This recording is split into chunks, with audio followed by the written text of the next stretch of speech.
নমস্কার বন্ধুরা, আশা করি আপনারা সবাই ভালো আছেন। আমরা সবাই ভালো আছি। তো বন্ধুরা, চলুন দেখে নেওয়া যাক আজকে একটা মজাদার রেসিপি তৈরি করেছি। তো দেখতে পাচ্ছেন এখানে নিয়েছি বেশ কিছু পরিমাণ কিন্তু রুই মাছ, আর সঙ্গে দেখুন এখানে পোস্ত আর সর্ষে নিয়েছি আমি। তো এখানে 2 প্যাকেট পোস্ত নিয়েছি। যেহেতু মাছের পরিমাণটা বেশি, তো এখানে কিন্তু আমার 2 প্যাকেট পোস্তই লাগবে। আর এখানে সর্ষে দিয়েছি 2 চামচ পরিমাণ। তো বন্ধুরা দেখতে পাচ্ছেন এখানে কিন্তু কড়াই বসিয়ে দিয়েছি। প্রথমে মাছের মাথা আর যে মেথি আর কি, মাছের মেথি আর লেজাটা ভেজে নিয়েছি। তারপর কিন্তু অন্যান্য মাছগুলো আমি ভেজে নেব। তো এই মাছগুলো কিন্তু ভেজে নেওয়ার সময় একদম হালকা করে ভেজে নেব। তো দেখতে পাচ্ছেন শুধু এরকম করে কড়াইয়ে দেওয়ার পর, গরম তেলে দেওয়ার পর কিন্তু উল্টে পাল্টে শুধু একটু নেব। যেহেতু আমি এটা ভাপা তৈরি করতে যাচ্ছি, যার জন্য কিন্তু এরকমই ভাপাটা হবে, যে হালকা করে ভেজে নেব। তো বন্ধুরা দেখতে পাচ্ছেন এখানে মাছগুলোকে কিন্তু অবশ্যই কড়া করে ভাজা যাবে না। তো এটাকে কিন্তু হালকা করে ভেজে নিতে হবে। তো দেখতে পাচ্ছেন এখন সমস্ত মাছগুলো কিন্তু একইভাবে আমি উল্টে পাল্টে শুধু একটুখানি হালকা করে ভেজে নামিয়ে নেব।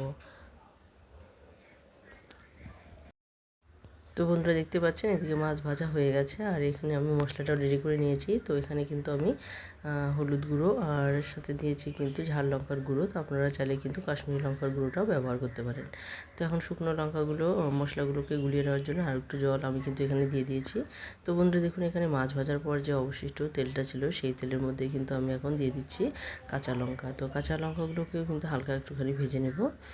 আর এখন আমি এখানে দিয়ে দেবো যে মশলাটা আমি রেডি করে নিয়েছি, সেই মশলাগুলো। তো বন্ধুরা দেখতেই পাচ্ছেন এখানে সমস্ত মশলাগুলো দেওয়ার পর কিন্তু হালকা আমি ভালো করে এটাকে কষিয়ে নেব। তো বন্ধুরা এখানে মশলার বাটিতে সামান্য পরিমাণ মশলা লেগে থাকার জন্য আমি আরও একটু কিন্তু মশলা জল সহ কিন্তু এখানে দিয়ে দিয়েছি। তো বন্ধুরা দেখতেই পাচ্ছেন এখন অনবরত এটাকে নাড়তে থাকতে হবে, যাতে করে খুব সুন্দরভাবে কষানো হয়ে যায়। তো বন্ধুরা দেখতে পাচ্ছেন এখানে কিন্তু যে জলটা দিয়েছি, সেই জলটা কিন্তু শুকিয়ে আসবে, আর যে তেল ভাজতে শুরু করবে তখন কিন্তু আমি এখানে দিয়ে দেবো জল। তো বন্ধুরা দেখুন এখানে এখন স্বাদ মতো দিয়ে দিচ্ছি লবণ। তো আমি কতটুকু গ্রেভি করতে চাই সেই আন্দাজ মতোই কিন্তু লবণটা এখানে আমি দিয়ে দিলাম। তো লবণ দেওয়ার পর কিন্তু এখানে অনবরত আমি এটা নাড়তে থাকবো। তো বন্ধুরা দেখতেই পাচ্ছেন এখানে তেলটা ভাজতে শুরু করলেই কিন্তু আমি এখানে জল দিয়ে দেবো। তো বন্ধুরা দেখুন এখানে কিন্তু কষানোটা প্রায় হয়ে এসেছে। এখন কিন্তু তেলও অনেকটাই ভাজতে শুরু করে দিয়েছে। তো যেহেতু এটা ভাপা করব, তাই কিন্তু আমি এখানে সর্ষে আর যে পোস্তটা আছে সেটাকে কিন্তু কড়া করে ভাজবো না। তো বন্ধুরা দেখুন এখানে হালকা করে ভেজে নেওয়াতেই তেল ভাজতে শুরু করে দিয়েছিল, সেই মুহূর্তেই কিন্তু আমি দিয়ে দিলাম এখানে জল। তো যেহেতু মাছের পরিমাণটা বেশি, তার মাছগুলোকেও সেদ্ধ করে নিতে হবে, যার জন্য কিন্তু জলের পরিমাণটা আমি একটু বাড়িয়েই দিচ্ছি। তো এখানে আমি কিন্তু আড়াই গ্লাসের মতো জল দিয়েছি। তো এখানে 2 গ্লাস জল দেওয়া হয়ে গেছে, পরবর্তীতে কিন্তু আরও একটু জল আমি এখানে অ্যাড করেছিলাম। তো বন্ধুরা দেখতে পাচ্ছেন এখন জলটাকে ভালো করে ফুটিয়ে নিতে হবে। তো দেখুন এখানে কিন্তু জলটা পুরোপুরি টকবক করে ফুটে উঠেছে। এখন এই যে ভেজে রাখা মাছগুলো কিন্তু আমি এখানে দিয়ে দেবো। তো বন্ধুরা দেখতে পাচ্ছেন।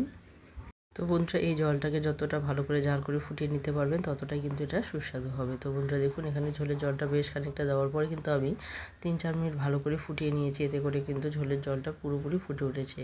এখন কিন্তু ভেজে রাখা মাছগুলো এক এক করে আমি দিয়ে দেবো। তো সমস্ত মাছগুলোই কিন্তু আমি এখানে দিয়ে দেবো। তো বন্ধুরা দেখতে পাচ্ছেন এখানে কিন্তু সমস্ত মাছ কিন্তু আমি এখন দিয়ে দিয়েছি পুরোপুরি।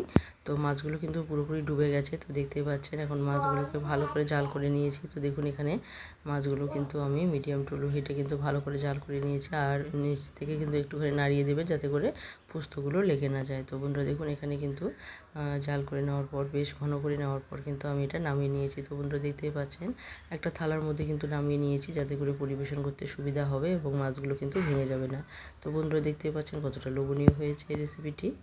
তো যে সমস্ত বন্ধুরা শুরু থেকে শেষ অবধি সঙ্গে আছেন, সবাইকে অসংখ্য অসংখ্য ধন্যবাদ এবং সবার প্রতি রইল অনেক অনেক ভালোবাসা। তো বন্ধুরা আজকে এখানে শেষ করে দিচ্ছি, আবারও চলে আসবো নতুন কোনো রেসিপি নিয়ে।